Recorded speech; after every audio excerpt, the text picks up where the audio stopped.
अस्सलामुअलैकुम my dear students, welcome back to my channel Amjad Sadiq biology. आज हम cellular respiration of protein and lipids और fats के बारे में डिस्कस करेंगे। नॉर्मली तो आप लोगों ने पढ़ा है कि बॉडी में जो प्राइमरी सोर्स ऑफ एनर्जी है वो ग्लूकोज यानी कार्बोहाइड्रेट्स है, लेकिन जब बॉडी में ग्लूकोज की कमी हो जाए तो फिर दूसरे नंबर पर लिपिड से बॉडी अपनी एनर्जी बनाते हैं।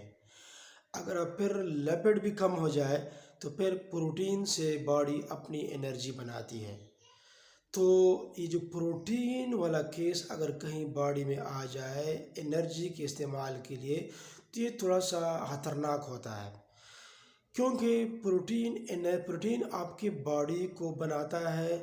और साथ साथ आप लोगों ने प्रीवियस क्लासेस में पढ़ा होगा कि प्रोटीन एनर्जी माल न्यूट्रिशन, जिसमें मरासमस और क्वाशियारकर की बीमारियां जो होती पैदा हो जाती है, जिसमें बोन्स जो होते हैं वो टेढ़े हो जाते हैं। तो ये लास्ट वाला स्टेप प्रोटीन है, that is little bit dangerous than the others. So सबसे पहले तो हम ऑलरेडी जो सेलुलर रेस्पिरेशन है वो हम डिटेल से अपलोड कर चुके हैं। उसमें आपको पता है कि सेलुलर रेस्पिरेशन 4 स्टेप्स पर मुश्तमिल होता है। उसमें जो फर्स्ट स्टेप होता है दैट इज़ द ग्लाइकोलाइसिस, फिर link reaction, Krebs cycle and electron transport chain. Last में आपको एटीपी या एनर्जी मिलती है ऑक्सीडेटिव फॉस्फोराइलेशन के थ्रू इलेक्ट्रॉन ट्रांसपोर्ट चेन में। तो सिंपल आपको पता है कि glucose 6 carbon through glycolysis and to 2 pyruvic acid molecule और एक पायरुवेक एसिड 3 कार्बन का होता है। अब पायरुवेक एसिड जो कि 3 कार्बन कंटेनिंग कंपाउंड है, ये 2 कार्बन एसिटाइल कोएंजाइम ए में कन्वर्ट हो जाता है। ये लैंक रिएक्शन होता है। और एसिटाइल कोएंजाइम ए चूँकि 2 कार्बन है, ये 3 कार्बन है, तो एक कार्बन डाइऑक्साइड की सूरत में रिएक्शन से पायर हो जाता है।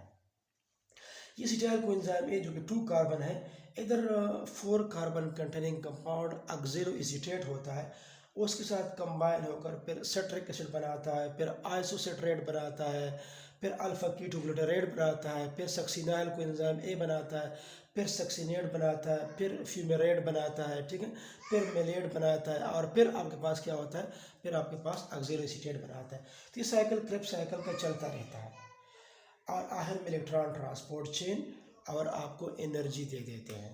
अब ये जो एक क्रेब्स साइकिल है, इसमें आपके पास कितने एटीपी पैदा होते हैं ये हम डिस्कस करेंगे इसके बाद जब हम पल्मेटिक एसिड को डिस्कस करेंगे, क्योंकि जो केपी का टेक्स्ट बुक है उसमें लिखा है कि पल्मेटिक एसिड जो कि एक 16 कार्बन कंटेनिंग फैटी एसिड है, ये 129 एटीपीज देता है, ठीक है। तो वो हम डिस्कस करेंगे कि कैसे ये 129 एटीपीज देता है। उधर हम इंशाल्लाह इसी क्रेब्स साइकिल जो एक टर्न होता है उसमें 12 एटीपीज पैदा होते हैं। तो ये तो आप लोग ऑलरेडी पढ़ चुके हैं काफ़ी डिटेल के साथ। अगर किसी ने ये मुख्तलिफ स्टेप्स नहीं देखे हैं सेलुलर रेस्पिरेशन को कि तो मेरे चैनल पर जाकर उसको आप डिटेल से पहले देख लें कि कैसे थ्रू सेलुलर रेस्पिरेशन एनर्जी हासिल होती है। अब फिर हम आते हैं फैट्स की तरफ, लिपिड्स की तरफ। आपको पता है जो चैप्टर बायोलॉजिकल मॉलिक्यूल है उसमें हमने ट्राइग्लिसराइड एसाइल ग्लिसरॉल के बारे में पढ़ा था कि जब ट्राइग्लिसराइड की हाइड्रोलाइसिस होती है तो ये एक ग्लिसरॉल मॉलिक्यूल और 3 fatty acid 3FA mean 3 fatty acid molecule में कन्वर्ट होता है। तो ग्लिसरॉल आपके पास 3 कार्बन कंटेनिंग कंपाउंड है, और जो आपके पास फैटी एसिड है इसके एक एंड पर COOH होता है और इस साइड पर R मीन ये लॉन्ग हाइड्रोकार्बन चेन को रिप्रेजेंट करता है। तो मैंने लिखा है R1 मीन एक फैटी एसिड, दूसरा फैटी एसिड एंड तीसरा फैटी एसिड। अब जो आपके पास ग्लिसरॉल है जो कि 3 कार्बन कंटेनिंग कंपाउंड है, ये क्या हो जाता है, ये 3 कार्बन PGL फास्फोग्लिसरल्डिहाइड में कन्वर्ट हो जाता है। फास्फोग्लिसरल्डिहाइड 3 कार्बन कंटेनिंग कंपाउंड है।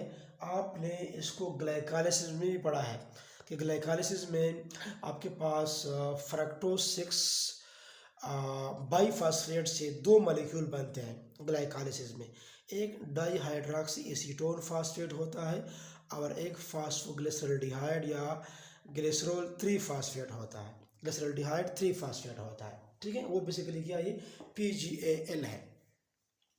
तो ये क्या हो जाता है, ये फ़ौरन जो होता है ये ग्लाइकोलाइसिस में एंटर हो जाता है और फिर जो प्रिपरेटरी फेज़ है, स्पेशली पे ऑफ फेज़ है, उधर से शुरू होकर फिर ये पायरोविक एसिड फिर through link reaction acetyl coenzyme Krebs cycle electron transport chain और आखिर में आपको एनर्जी देता है। ठीक है, ये कौन देता है, स्पेशली जो आपके पास 1 कोलेस्ट्रॉल है और 3 फैटी एसिड है।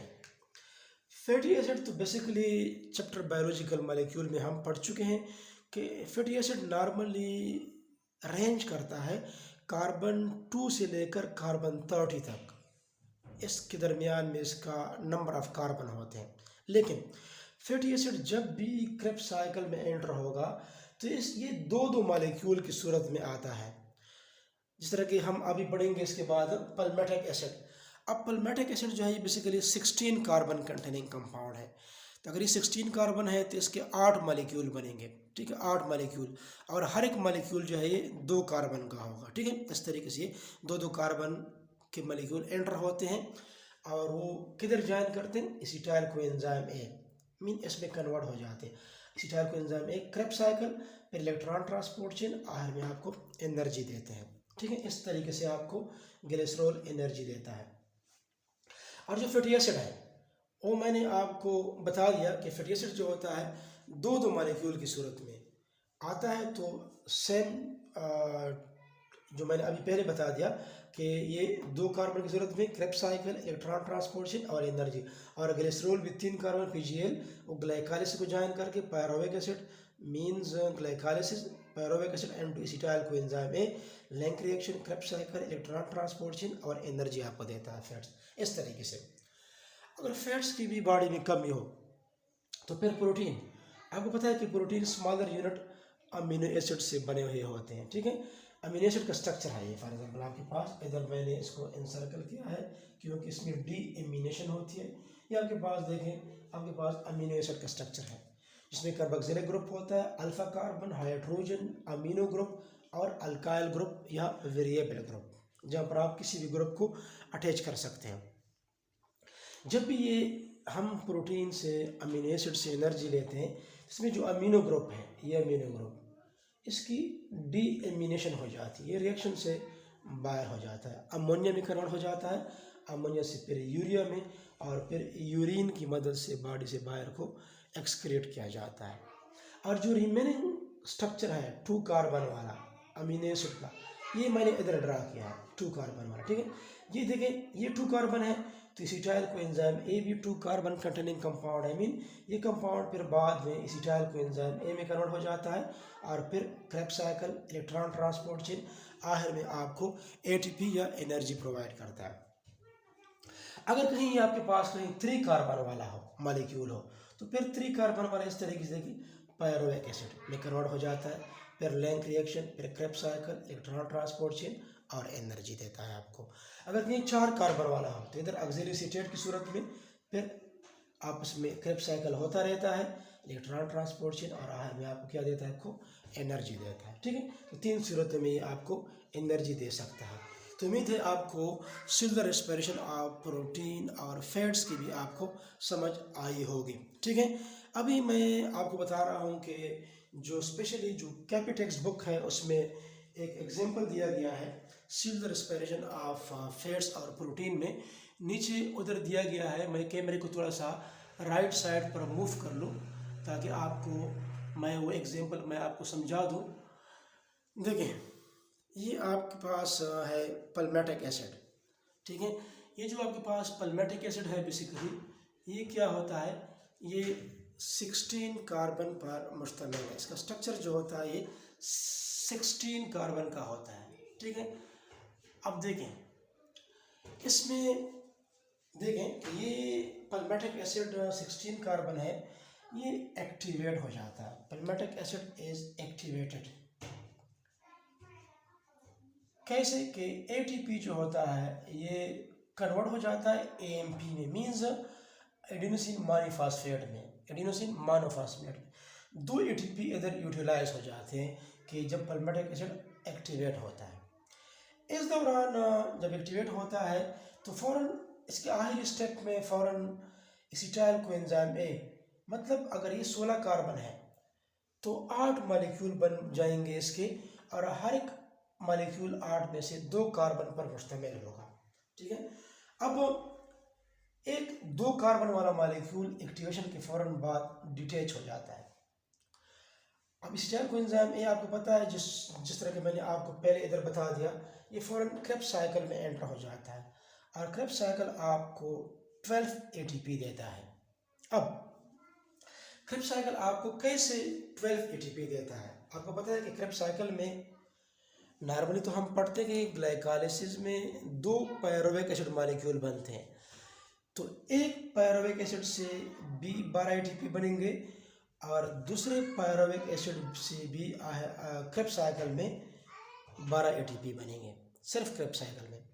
तो अगर 2 क्रेब्स साइकिल हो तो फिर 24 होंगे, एक क्रेब्स साइकिल हमने लिया है, दैट्स वाई 12 एटीपी। अब एक क्रेब्स साइकिल में 3 NADH, 1 FADH2 और 1 ATP through substrate level phosphorylation बनता है। अब एक NADH 3 ATP के बराबर है, तो 3 3s are 9। एक FADH 2 ATP के बराबर है, तो 1 2s are 2, और ये तो एक ATP है, तो 9 + 2 + 1 12 ATPs आपके पास आ जाते हैं। जब पल्मेटिक एसिड एक्टिवेट होने के बाद इससे 2 कार्बन 8 मॉलिक्यूल में से एक मॉलिक्यूल 2 कार्बन का सेपरेट हो जाता है, क्रेब्स साइकिल में एंटर हो जाता है। अब अगर 16 कार्बन है तो 8 मॉलिक्यूल बनेंगे, क्योंकि क्रेब्स साइकिल में तो एसिटाइल कोएंजाइम ए 2 कार्बन पर मुश्तमिल होता है, तो वहाँ पर जो एंट्री करेगा पल्मेटिक एसिड, कोई भी फैटी एसिड, तो 2 कार्बन की सूरत में उधर जाएगा, क्योंकि एसिटाइल कोएंजाइम ए 2 कार्बन वाला मॉलिक्यूल है। अब अगर 16 कार्बन है तो 8 मॉलिक्यूल बनेंगे। ठीक है, 8 मॉलिक्यूल बनेंगे तो एक मॉलिक्यूल ने कितने एटीपी दिए? 12।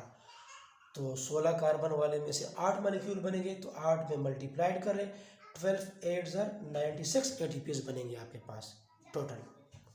अब ये तो एक मॉलिक्यूल जो सेपरेट हुआ है, रेस्ट टोटल 8 थे ना, 8 में से एक सेपरेट, 7 रह गए जो कि फैटी एसाइल कोएंजाइम ए में कन्वर्ट हो चुके थे। अब जो 7 मॉलिक्यूल हैं ये फिर बाद में कन्वर्ट हो जाते हैं, एक जब सेपरेट हो जाता है फैटी एसाइल को ए में, ये रिपीट हो जाता है इस तरीके से, ये दोबारा इससे 7 मॉलिक्यूल है, एक एक मॉलिक्यूल इस तरीके से सेपरेट होता जाता है, फिर दूसरा मॉलिक्यूल एंड तीसरा मॉलिक्यूल एंड सो ऑन। अब ये जो 7 मॉलिक्यूल रिपीट हो रहे हैं, इसके 7 टर्न्स होंगे, क्योंकि ये 7 मॉलिक्यूल है और हर एक मॉलिक्यूल 7 NADH प्रोड्यूस करेगा, मतलब हर एक टर्न में, और साथ साथ 7 FADH2 प्रोड्यूस करेगा। तो एक NADH 3 ATP के बराबर है, तो 7 3s are 21। एक FADH2 2 ATP के बराबर है, तो 7 2s are 14। सो इसको जमा करते हैं, 21 + 14 आपके पास 35 ATPs आपके पास आ जाएंगे। अब पहले आपके पास 96 ATP हमने लिए थे, इसी को मैंने 35 को मैंने इधर रेड लाइन से शो किया है, प्लस 35 मैंने 96 के साथ जमा किए हैं, तो 96 + 35 कितने ATP बनेंगे? 131 ATP। और मैंने कहा था कि कैपी टेक्स्ट बुक में लिखा है कि एक पल्मेटिक एसिड 129 देता है, इधर तो 131 है, तो 2 को हम माइनस करते हैं, क्योंकि स्टार्ट में 2 ATP यूटिलाइज हो गए थे जब पल्मेटिक एसिड एक्टिवेट हो रहा था, तो 131 - 2 129 ATP आपके पास आ जाते हैं एक पल्मेटिक एसिड से। ठीक है, तो उम्मीद है आपको ये लेक्चर समझ आया होगा। अगर फिर भी आपको कोई प्रॉब्लम है तो आप कमेंट बॉक्स में पूछ सकते हैं। अगर आपको मेरा ये लेक्चर पसंद आया है तो काइंडली इसको सब्सक्राइब करें, मेरे चैनल को, बेल आइकन को प्रेस कर लें, ताकि हर नई आने वाली वीडियो की नोटिफिकेशन आप तक पहुंच सके। आवाज़ शायद थोड़ा स्लो हो, गला थोड़ा सा मेरा ख़राब है, दैट्स वाई मैंने कोशिश की, क्योंकि स्टूडेंट्स अक्सर इसी टॉपिक की डिमांड करते हैं, तो मैंने अपलोड कर दिया। और आपसे रिक्वेस्ट है कि ज़रूर अपने दुआओं में हमें याद रखा करें। अल्लाह हाफिज़।